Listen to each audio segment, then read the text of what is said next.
On a warm summer's eve, on a train bound for nowhere, I met up with the gambler. We were both too tired to sleep, so we took turns of staring out the window at the darkness. The boredom overtook us, and he began to speak. He said, "Son, I've made a life out of reading people's faces, knowing what the cards were by the way they held their eyes. So if you don't mind me saying, I can see you're out of aces. For a taste of your whiskey, I'll give you some advice." So I handed him my bottle, and he drank down my last swallow. Then he bummed a cigarette and asked me for a light. And the night got deathly quiet, and his face lost all expression. And he said, "If you're going to play the game, boy, you got to learn to play it right. You've got to know when to hold 'em, know when to fold 'em, know when to walk away, know when to run. You never count your money when you're sitting at the table. There'll be time enough for counting when the dealing's done." Every gambler knows that the secret to surviving is knowing what to throw away and knowing what to keep. 'Cause every hand's a winner and every hand's a loser, and the best that you can hope for is to die in your sleep. And when he finished speaking, he turned back toward the window, crushed out his cigarette, and faded off to sleep. And somewhere in the darkness, the gambler, he broke even, but in his final words, I found an ace that I could keep.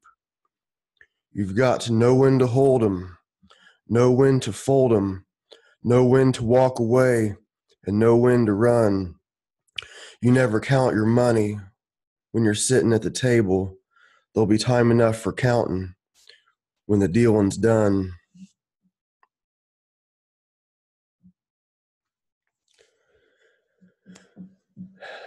We are tuned in to Fitness and Consciousness. Today's episode is called The Gambler. That song was written by Don Schlitz, of course, made famous by Kenny Rogers. So this show, I might talk a little bit about gambling, but what I'm really talking about is just like the way we play our hands going through life. Like what do we get? What games are we going to play? What games are we going to quit?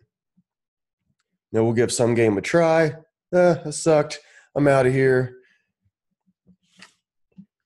I'm going to be looking at this from several different perspectives, most of which have nothing to do with gambling. I did go to a casino once, donated about $130, and I didn't get what why people don't like to do that. Well, quickly, just to get rid of that story, it was a friend of mine's 30th birthday party, and we rented a van, and a bunch of us went to Hollywood Casino, and so I think there was like 10 of us that went, or something like that.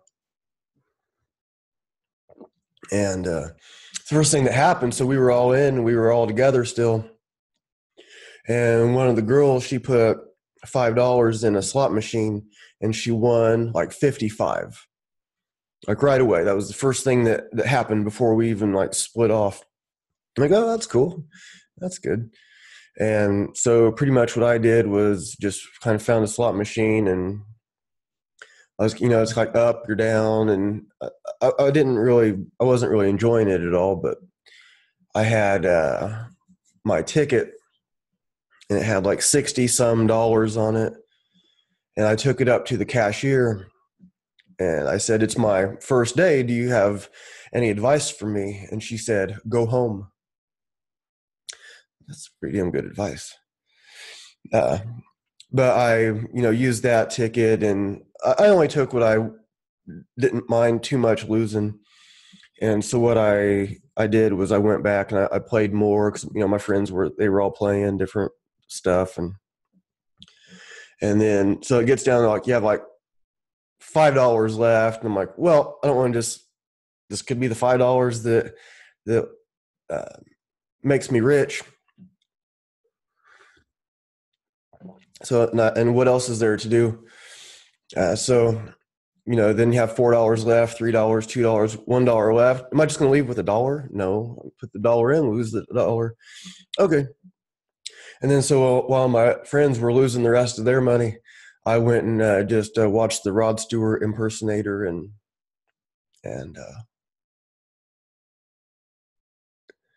yeah. So, anyways, that's my big gambling story. Never went back. That was, I don't know, that was almost 10 years ago, probably. Maybe not quite 10 years ago. I didn't see what the appeal was, but I used to like play a little bit of pool, and a lot of guys like to think that they're, real good at pool, but I knew some people that were like really good at pool. I played with them. My grandpa won a bunch of pool tournaments. He'd play like weekly at the, he'd play at a bunch of different places, but they had weekly tournaments at the the senior center in Kokomo, Indiana. And I went with him up there a few times. They got some shooters up there. They got some real shooters. So he won most of the time. And then there was this guy. He was like always complaining because he couldn't see. He was a lot even older than my grandpa, but he beat my grandpa sometimes. He like complained he couldn't see the balls or anything, but he could still hit him in. He could make them disappear. Nobody else could see him either after he was done with his turn. But yeah, a lot of guys I think like to think they're a real shooter and maybe they could make a living. But I've known from a long time ago, if somebody wants to play for money, don't. I mean, I guess if you really know what you're doing, but I used to go play at this place. I haven't been there for a while, but it was only like $1.50 an hour to play, something like that. And they had nice tables in there, and they had some real shooters in there too. And they'd play up at the front, and then like the more gangster type dudes would play in the back. And so I'd be playing in the back. It's like, and sometimes I'd play up at the front. And I got to playing this one guy, and I noticed that there were a lot of the old timers start to like hang out and watch.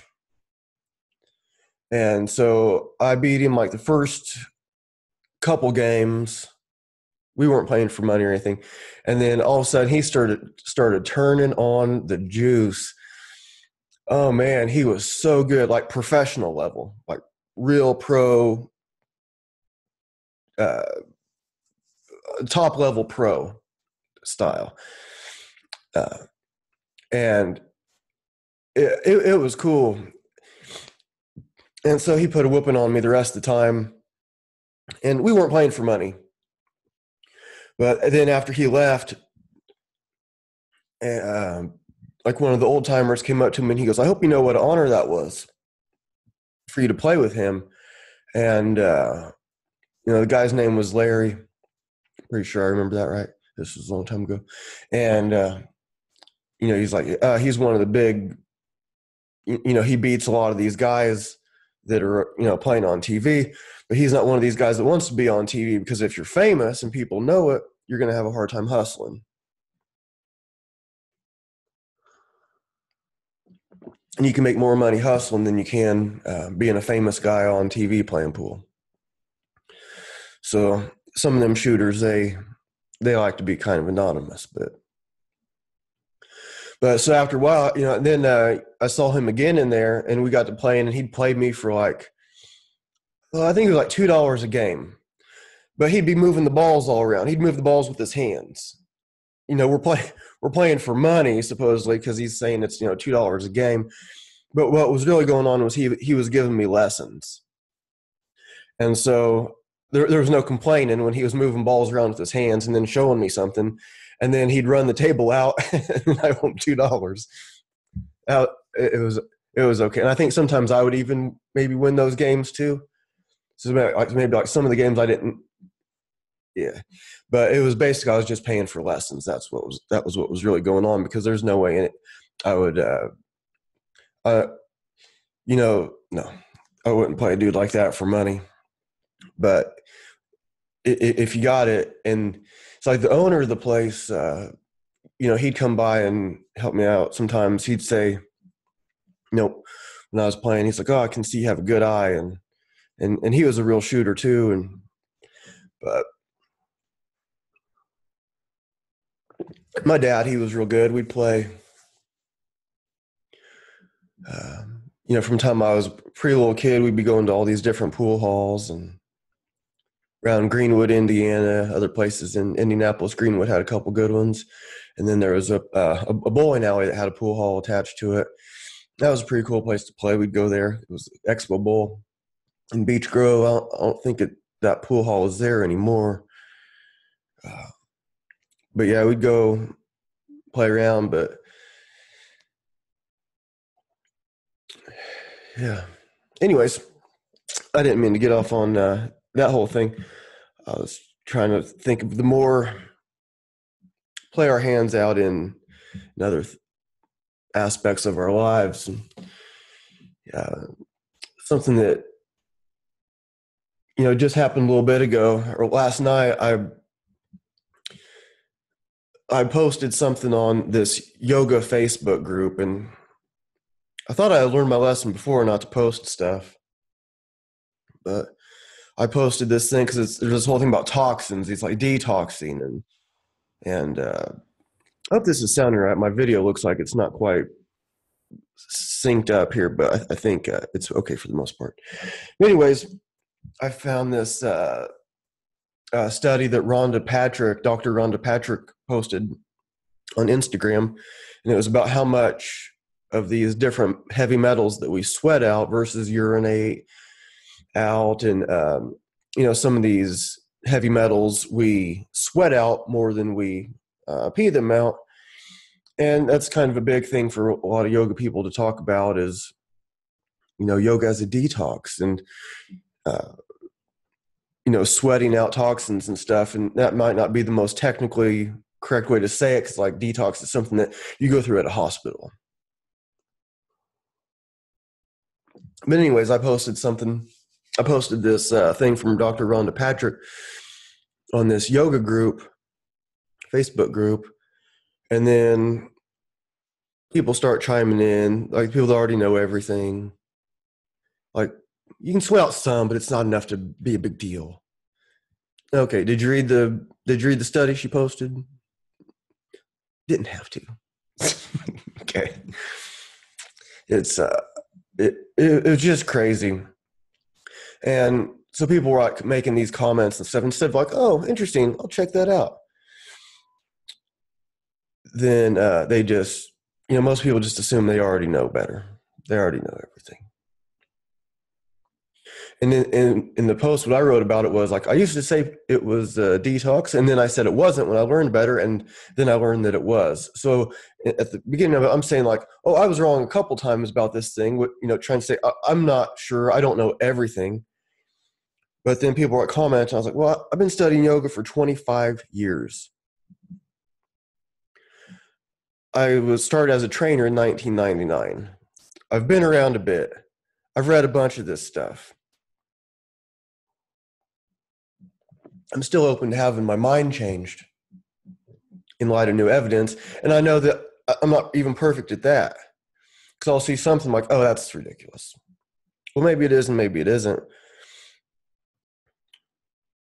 So people are commenting, and like some of the comments on these posts that people do, sometimes it gets like 200 and some comments, and it's like, so I ended up just taking it down. I was like, oh yeah, that's why I don't post anything, because it turns into insanity. And I was part of this Indianapolis vegan and vegetarian group, and when I would post something on there, it was usually like a recommendation for a book. I was usually like answering someone's question with, well, here's this book written by this doctor, and this is the page. I happened to be reading about something the day before. So I was like, oh, here it is. So I took a picture of the paragraph, and here's the book. And then people were just like attacking me. for recommending something that dares to challenge their paradigm. And so I ended up leaving that group. So it's like two things that I'm very interested in. I quit eating meat when I was 15. I'll be 40 next month. I've been vegan about half that time, maybe even more now, and then I started studying yoga 25 years ago. And so I ended up leaving that vegetarian Facebook group because it was like, these people are crazy. What is wrong with them? And then I was thinking about leaving that yoga group too. So it's like, well, why do I want to be a part of something where it's just like, but for instance, yesterday I went to my buddy Ethan's capoeira workshop. He's really good, and hopefully he'll be doing more. We've taught at the same ones before. Actually, I invited him to teach at a couple workshops that I put on, and with different instructors teaching different things. And he's really good, really cool guy, really good capoeira guy. And so I went to his workshop yesterday, and it was really cool. There were other instructor level capoeira people there, and there were other people that had experience in capoeira, people that were like new to it, and it was just such a cool group of people. And it's supposed to end at 4. It ended more like at 4:30, and then people are just like talking for like a half hour afterwards, and then a bunch of us ended up going out to dinner. And it's just like this cool group of people that are just like,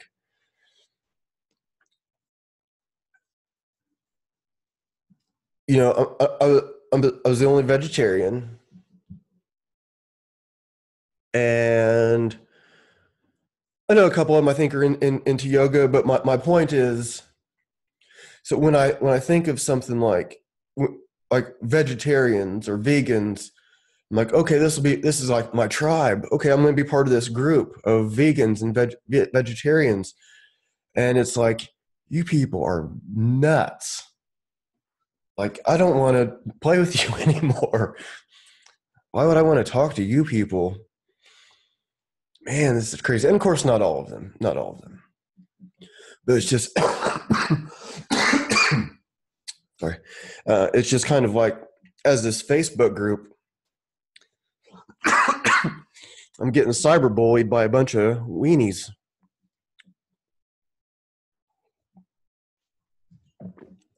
No offense to weenies.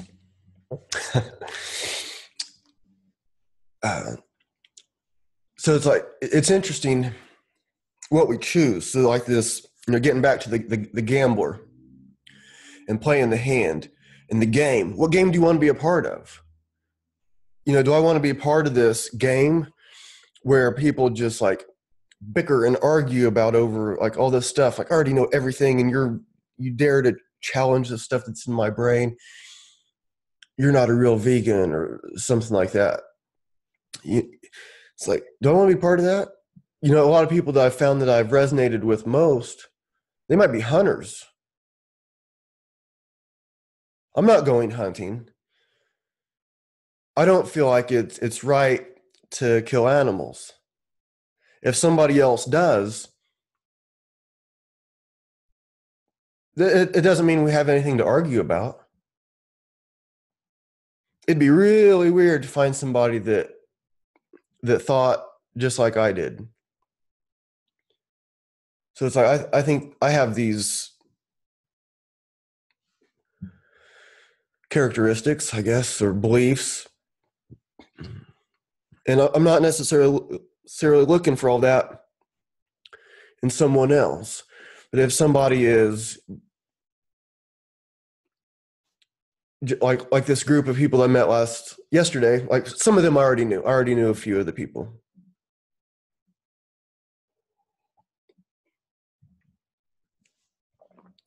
And everybody there was so cool.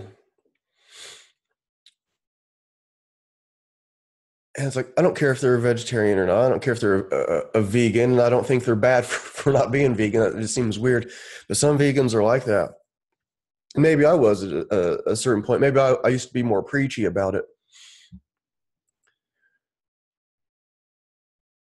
But I think, well, I did ask one of the girls, she ordered something vegetarian, I think at the Thai restaurant that we went to. So I just asked her because it just came up and she wasn't. And like, oh, okay.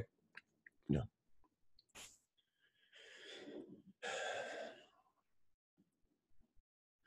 I think about these other games that we want to be a part of. Part of these games are like these relationship games.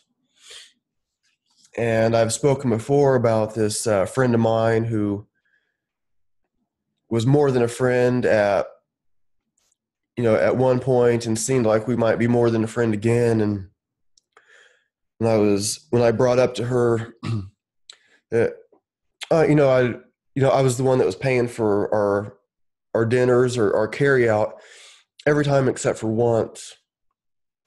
And then her reaction was kind of surprising to me, like how she kind of treated me about that. And it was like, okay, so we've been talking, we've had this thing going on for 10 months or whatever. And then I just like, I think it'd be nice for you to reciprocate. Sometimes I don't want to pay for everything. And then her like kind of taking offense to that and saying, well, we get carry out like maybe every other month. It's like, what? It's almost every week. And then she's like, well, maybe every other week. Well, sometimes it is every other week, but sometimes it's every week. Be a couple weeks in a row, not a week, a couple weeks in a row, skip a week or two. But so, when I brought that up to her, I know I was like taking a little risk of what is playing that card going to get me.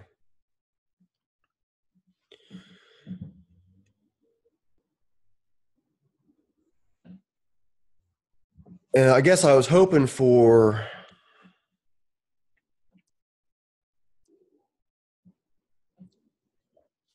just the realization, like, oh, you know what? You're right. Next time is on me. Let's go to this Indian place. Or maybe I was hoping for that to happen, like, maybe not like right away as just the immediate response to what I was saying, but like, maybe a few days later, hey, Indian, it's on me. Let's go. But that didn't happen. Like, okay.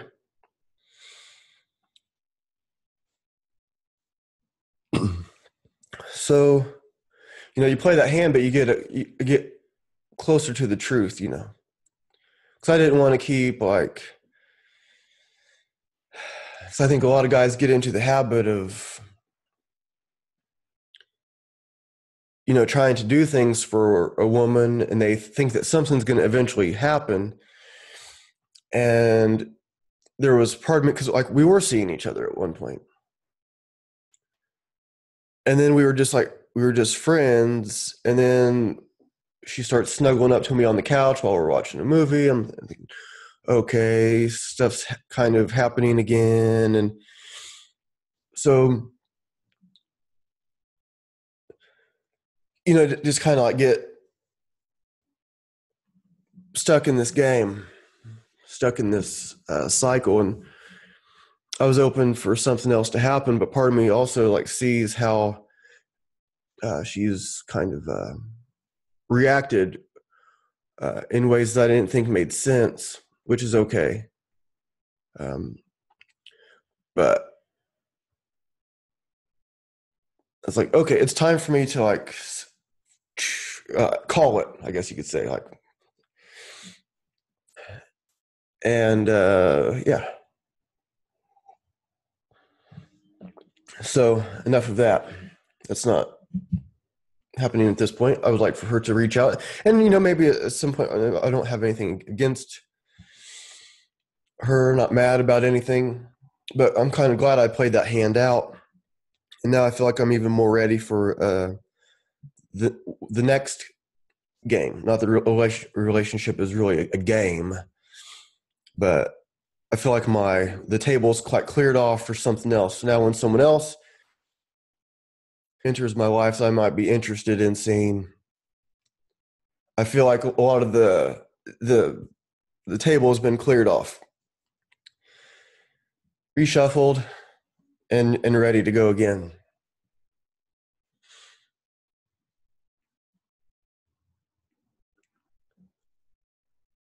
So let's see. I have something else I want to read. I make these outlines for these shows, and then I hit record, and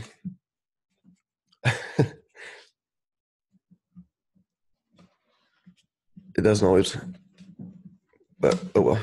I hope people are liking and following along.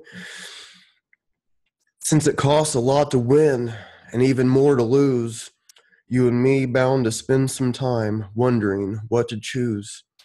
Goes to show you don't ever know. Watch each card you play and play it slow. Wait until your deal come round.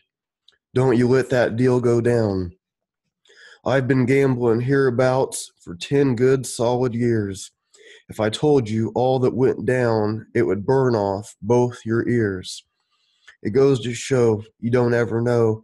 Watch each card you play and play it slow. Wait until your deal come round. Don't you let that deal go down. Since you poured the wine for me and tightened up my shoes, I hate to leave you sitting there composing lonesome blues. It goes to show you don't ever know. Watch each card you play and play it slow. Wait until your deal come round. Don't you let that deal go down. Don't you let that deal go down. No, don't you let that deal go down. It's Robert Hunter, Grateful Dead song.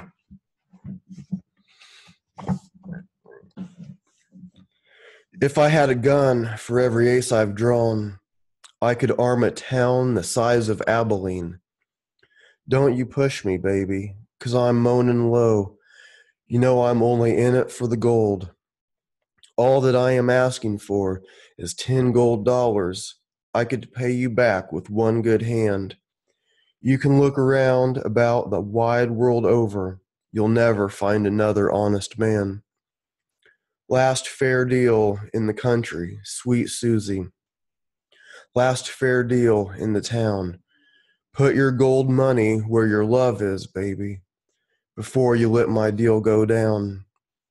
Don't you push me, baby, because I'm moaning low. I know a little something you won't ever know. Don't you touch cold, hard liquor, just a cup of cold coffee. Gonna get up in the morning and go. Everybody's bragging and drinking that wine. I can tell the queen of diamonds by the way she shines. Come to daddy on an inside straight. I've got no chance of losing this time. No, I got no chance of losing this time.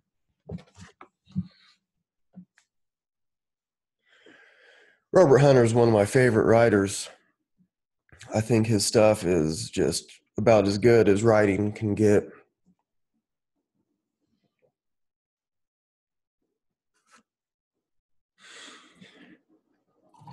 I see also like this played out the hand and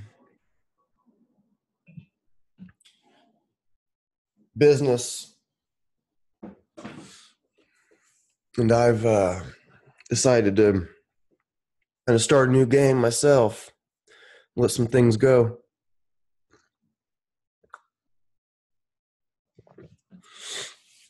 Sometimes when the game is over, it's all right.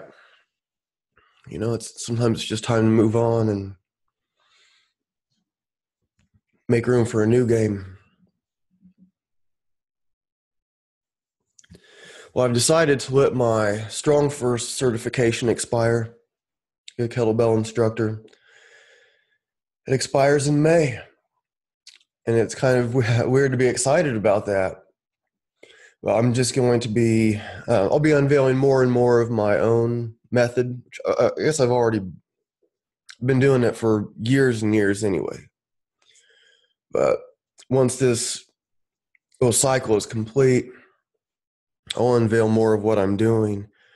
Like I offer online training. People can, you can send me an email. fitnessandconsciousness@gmail is the easiest one to remember, since it's on the show here. And if you're in the Indianapolis area, you can work with me one-on-one in person. But I decided to let my Strong First certification expire for a bunch of different reasons.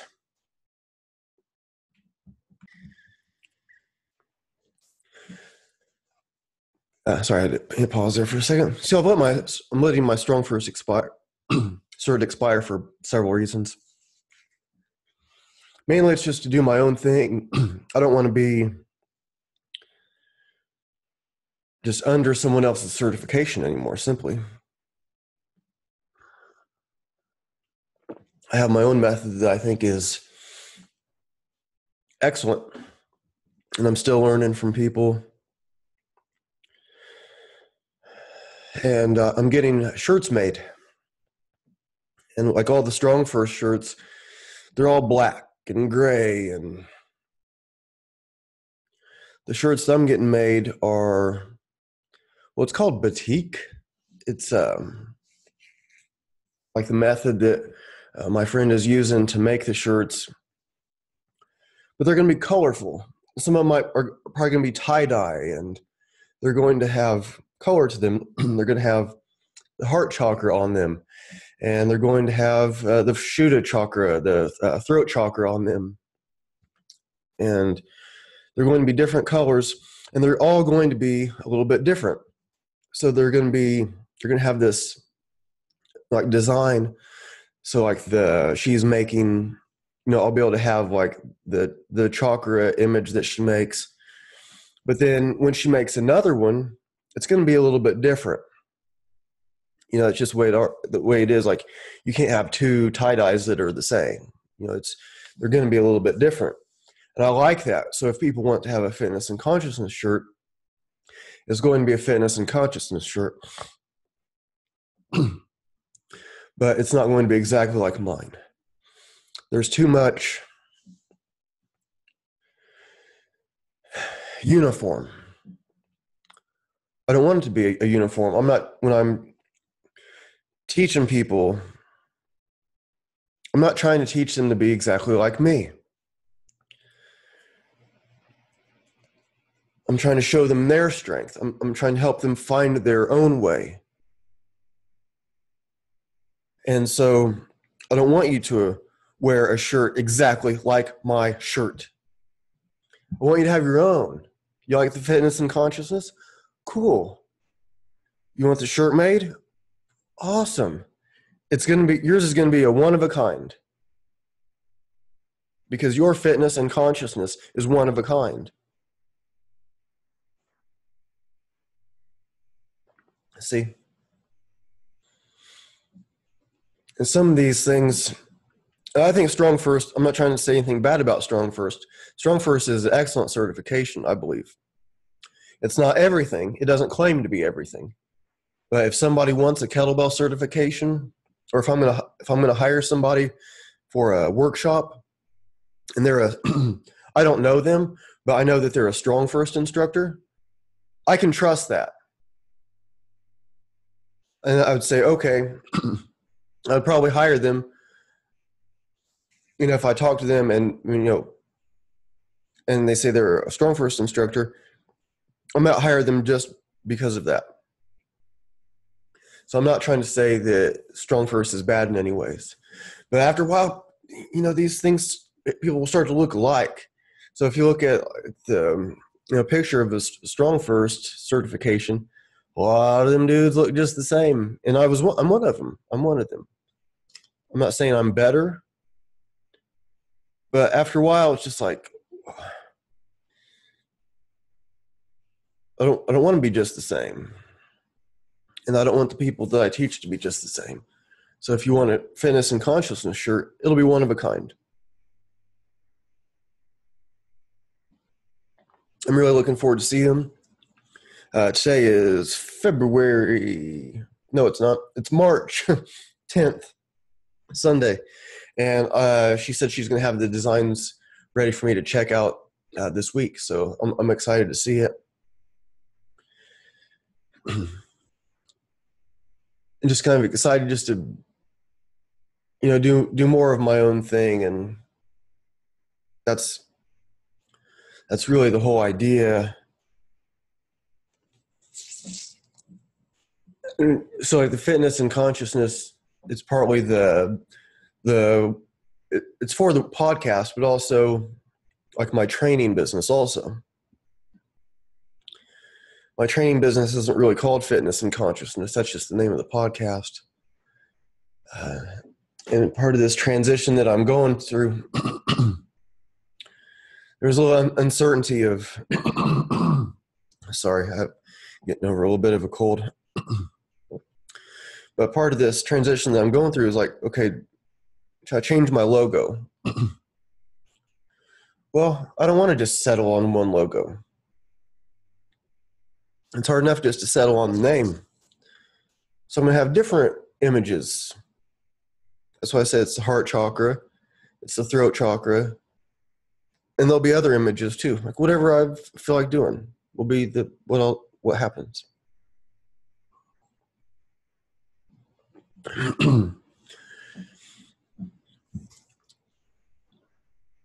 I think like with what like the meeting the people, like the workshop yesterday, and how everything was so cool.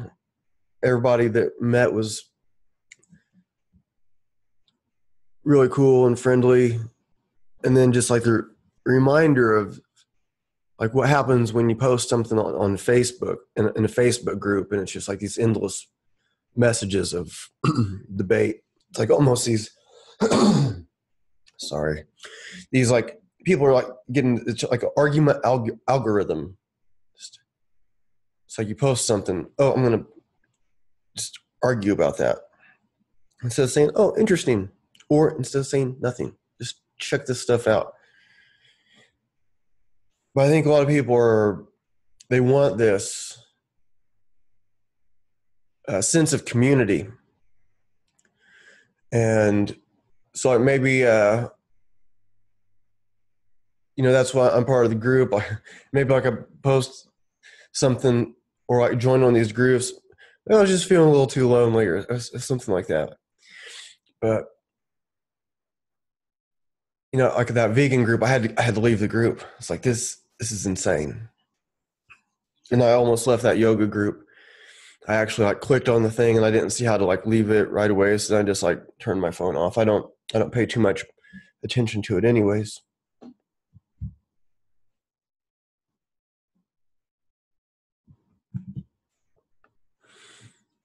Yeah. Anyways, hopefully I'm not rambling on too much about that stuff. Here's something from the prophet, Khalil Gibran. And an astronomer said, Master, what of time? And he answered, you would measure time, the measureless and the immeasurable. You would adjust your conduct and even direct the course of your spirit according to hours and seasons. Of time you would make a stream upon whose bank you would sit and watch its flowing. Yet the timeless in you is aware of life's timelessness and knows that yesterday is but today's memory and tomorrow is today's dream. And that which sings and contemplates in you is still dwelling within the bounds of that first moment which scattered the stars into space.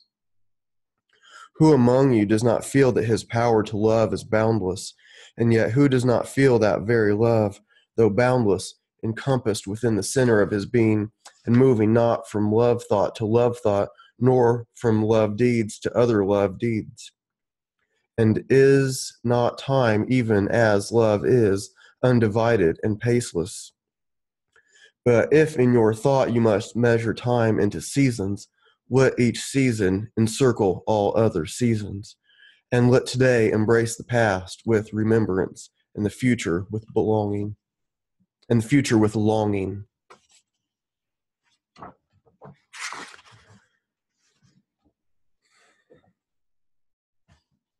think, speaking of the community, there was an ex of mine, and she has, I think she's seeing someone else. She is seeing someone else now, as of a few days ago. Some of her,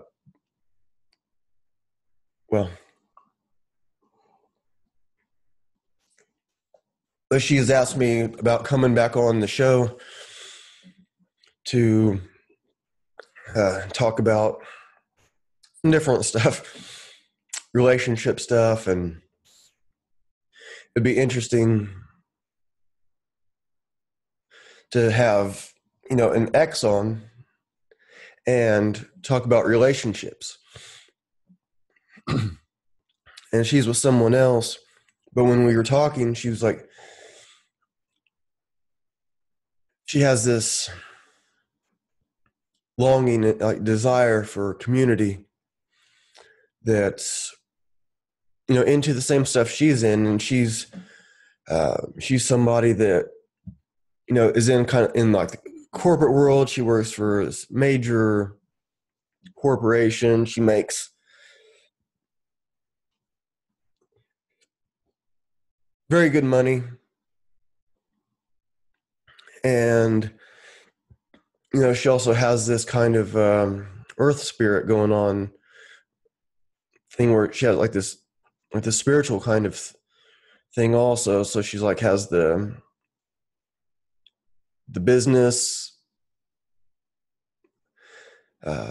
corporate thing mind, and she has this like kind of like this hippie kind of thing going also. And hippie, I mean that as a compliment. But just like this spiritual desire, this desire for community, and she's expressing these things to me. And, so I was like, okay, I think it's, I'm cool with her coming on the show. And I play that hand out as, start that game, play that hand out, see what happens. And, with the chance that, I'm a single guy right now. And so maybe that being in that game will throw off if I meet somebody else, like, oh, why are you still talking to your ex like that? And that has thrown off something before. But, I'm not a sneaky guy. I've never cheated on anyone but anyway, she's like expressing this longing for this community, and I've made she's asked me about coming on the show, and I pretty much open for it. This be an interesting thing. And that's what I see a lot of people wanting, is this community. And so we gather based on an interest, but that's almost like a surface thing, right? It's like yesterday at the capoeira. Yeah, capoeira, it's fun. I'm not like by any means a good at capoeira. I'd like to learn more about it and get better at it. But it could have, with that group of people, it could have been anything. Like,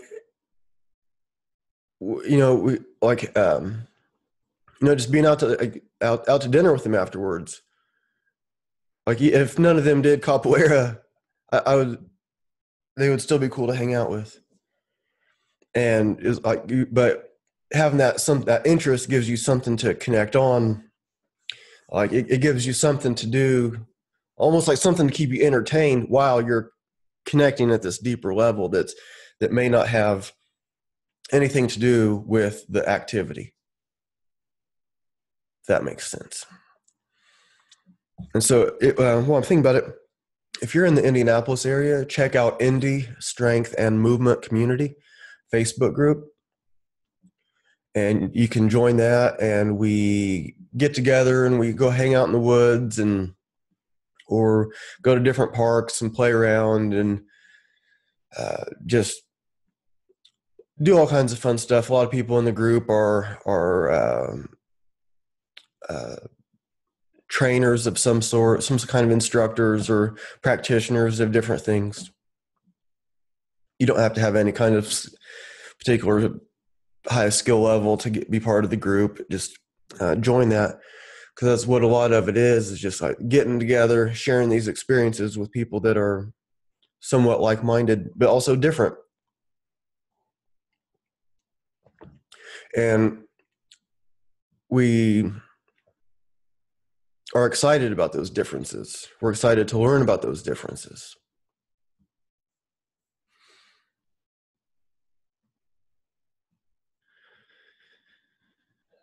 So what kind of games am I thinking about for the future?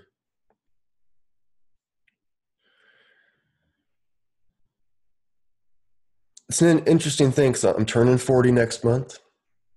And I'm thinking, okay, well, I've been doing jujitsu for like 20 years. Not that I'm like awesome at it, and I was doing it every day for 20 years. But I'm kind of sick of all the little injuries that come with it. And so the not so little injuries, like I hurt my knee and I couldn't hardly do anything for like about almost a year. And, I could do like some workout stuff, but not everything. So I was like, was it worth it kind of yes and kind of no. But the last 2 jujitsu classes that I went to, I left with like these little minor injuries. Like one of them, I messed my toe up. I think it's like a ligament thing, because that was like a few months, and it's still not quite right. And then like I went to another one in January, and we weren't in sparring or anything, but it just like popped like a rib, and that was pretty sore. I was like, I couldn't do hardly anything. It's like, man, this is getting ridiculous. And that's just the way the jiu-jitsu is. You can't, or there's a fine line between how you practice, because the whole idea is it's a martial art, and you want to get better at self-defense and protecting yourself. And it's also, a fun game to play with friends, like this game of death. And you're just, trying to kill each other without killing each other. So naturally, there's going to be some injuries that happen. And for the most part, we just accept it. But now I'm thinking, maybe I'll just like quit jujitsu and learn to dance instead. And I think, okay, so there's this place like where I went to the capoeira workshop. It's only a few blocks from my house, and they have like dance classes and stuff. I'm not a dancer. Would be very much out of my comfort zone going to a dance class. I feel like I could go to a jujitsu class anywhere, and I'm fine. I'm fit in. And if I get beat up, fine. That doesn't matter. And there's, I wouldn't be embarrassed if I go to a jujitsu class and somebody beats me. It's not a big deal at all. But going to a dance class, I don't know if I'd feel. I don't know if really embarrassed. It's kind of an exaggeration, I think. But out of my element, I would say. But I want to be able to kind of like loosen up in a way, and not just like loosen up my joints, but more like maybe a little bit of that too. But I mean, I have good mobility and stuff. That's not exactly what I mean. From like loosen up, like in the more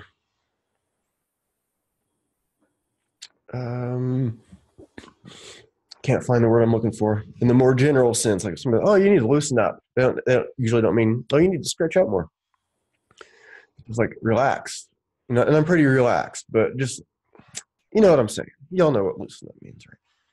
So in kind of like the way that I just want to like do that kind of stuff and like learn the skill of those movements and dancing and be around people that are just kind of having fun. And but I'd also like, I might be like the serious guy at the dance class. Like this is serious. Like when I was taking these yoga classes and I met this girl, I ended up meeting a girlfriend of mine there. We ended up being together for 2 years, but it was before we were seeing each other. And she was at the class, and her dad came to the class, and she was describing me to him when she was telling him that her and I were starting to date now. She's like, "Oh, you actually saw him at yoga class. He was the one that was very serious about the practice." And so he knew who I was because I'm the one that's really serious about it.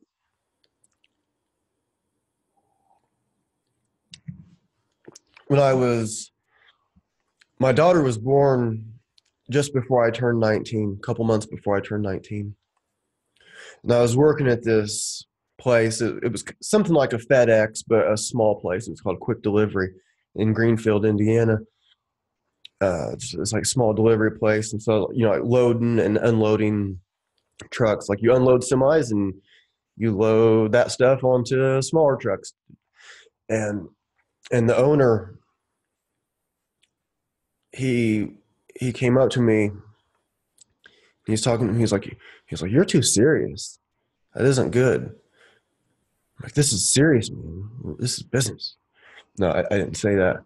But it was like, even then, no, I think maybe I was in the mentality of, no, I have to do this work. I have a daughter now, and I'm transitioning from being like this hippie teenager to being a man. And,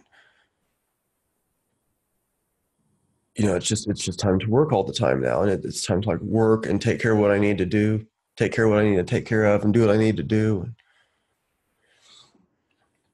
So maybe that's kind of like part of what I'm looking for, is to like be a little less serious, a little less stiff in my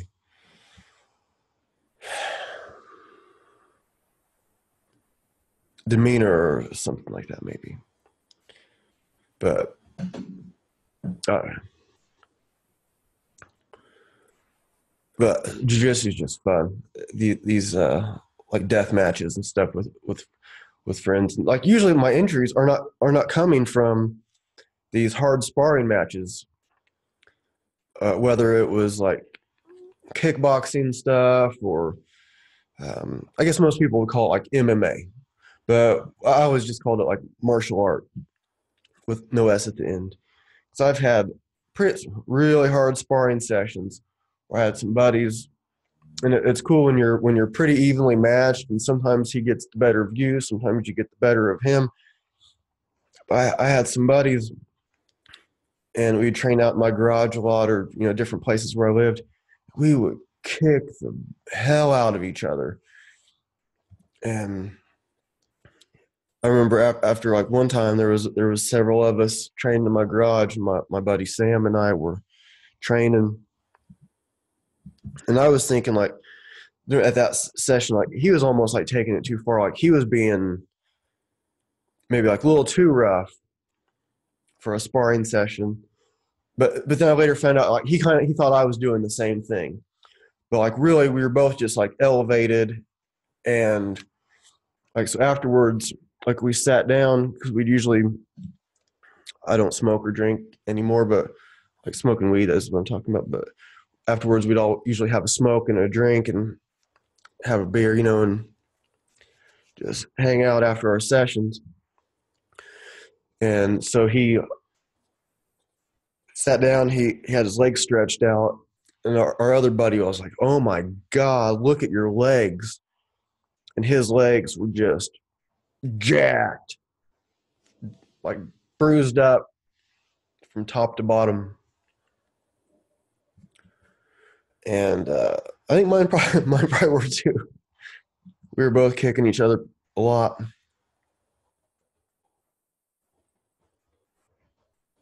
But I don't want to spar like that anymore. Like the occasional, I mean, grappling can be different, but anyways, it's like I'm thinking about like, is that part of my game over? Do I want to stop doing that? I mean, it can be fun, but the injuries are not. So maybe it's just time for me to like do something else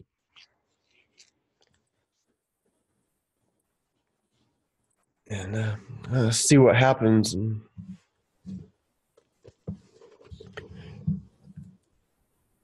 I think I might start to wrap this episode up here. I hope I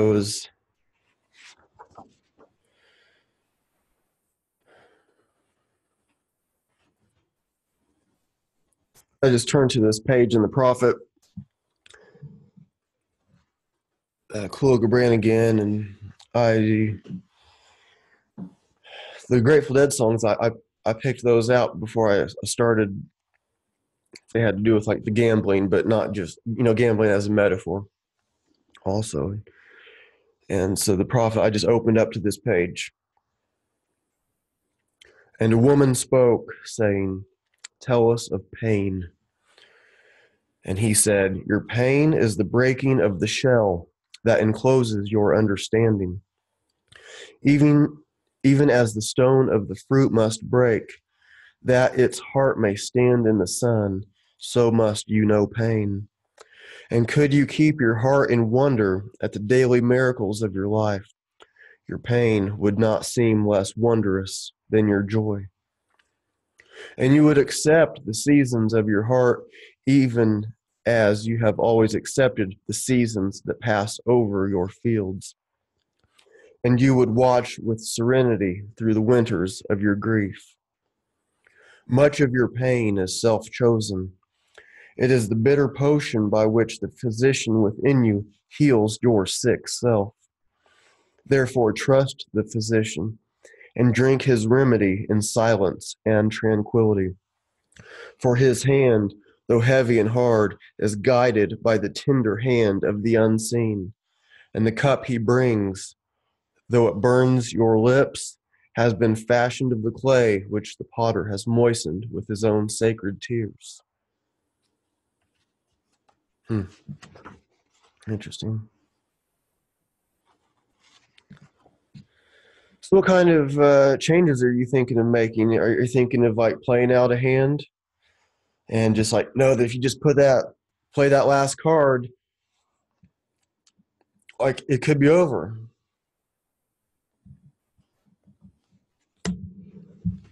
Like what if you like call someone out?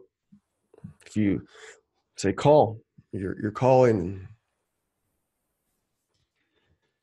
then they're forced to face the truth, and you are too. What do you do with that? Are you ready for that?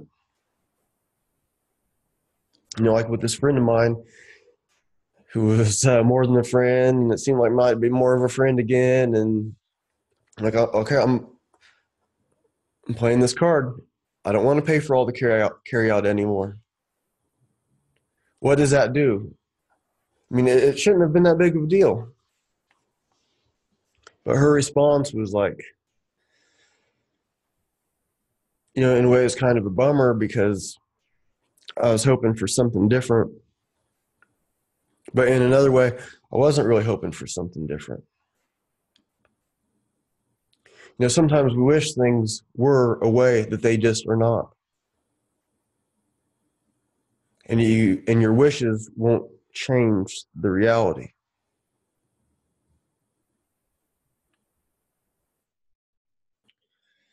So sometimes you just gotta like play that hand out and like then you can be ready for a new game. So I think I'll leave it at that. I appreciate everyone listening. The show is doing so well. The analytics are always like, wow, this is really cool. And I have some great guests coming up. Even today, later on, I have Today I have a guest. Of course, by the time you hear this episode, most of you, it will already be out. And I have another cool guest coming up Wednesday. I have another great guest coming up soon. There's a lot of good guests coming up. So I'm thankful for everyone. And don't be afraid to play the game.